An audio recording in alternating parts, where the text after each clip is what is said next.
Bid'ah secara bahasa berasal dari akar kata dalam bahasa Arab bada'a, artinya mengadakan atau membuat sesuatu yang baru. Adapun dalam istilah pengertian bid'ah ialah cara baru dalam perkara agama yang diserupakan syariat yang dikerjakan orang dengan maksud berlebih-lebihan dalam beribadah serta mengharap pahala tanpa adanya dalil dalam syarak atau contoh dari Rasulullah.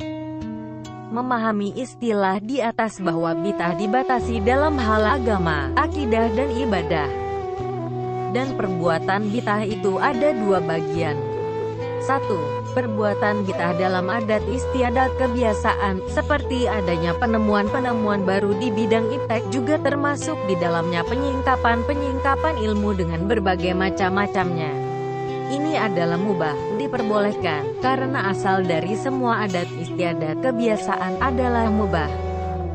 2. Perbuatan bid'ah di dalam agama Islam hukumnya haram, karena yang ada dalam din itu tidak bisa diubah-ubah. Rasulullah Shallallahu Alaihi Wasallam bersabda, barang siapa yang mengadakan hal yang baru, berbuat yang baru, di dalam urusan kami ini yang bukan dari urusan tersebut, maka perbuatannya ditolak, tidak diterima. Dalam riwayat lain disebutkan, barang siapa yang berbuat suatu amalan yang bukan didasarkan urusan kami, maka perbuatannya ditolak. Contoh bid'ah dalam agama.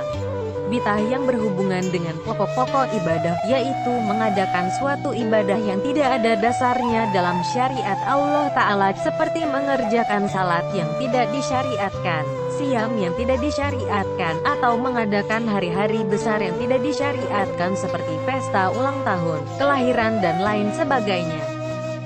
Bid'ah yang terdapat pada sifat pelaksanaan ibadah, yaitu menunaikan ibadah yang sifatnya tidak disyariatkan seperti membaca zikir-zikir yang disyariatkan dengan cara berjamaah dan suara yang keras. Juga seperti membebani diri, memberatkan diri dalam ibadah sampai keluar dari batas-batas sunnah Rasulullah Shallallahu Alaihi Wasallam. Dalil tentang larangan bid'ah. Apakah mereka mempunyai sesembahan-sesembahan selain Allah yang mensyariatkan untuk mereka agama yang tidak diridhoi Allah? Sekiranya tak ada ketetapan yang menentukan dari Allah, tentulah mereka sudah dibinasakan. Dan sesungguhnya orang-orang yang zalim itu akan memperoleh azab yang pedih. Asy-Syura 42:21. Dalam Sahih Muslim dari Jabir radhiyallahu anhu bahwasanya Nabi pernah bersabda dalam khutbah Jumat, Amma ba'du, sesungguhnya sebaik-baik perkataan adalah kitab Allah, Al-Quran, dan sebaik-baik petunjuk adalah petunjuk Muhammad Sallallahu Alaihi Wasallam, dan sejahat-jahat perbuatan dalam agama ialah yang diada-adakan, dan setiap bid'ah yang diada-adakan itu adalah sesat.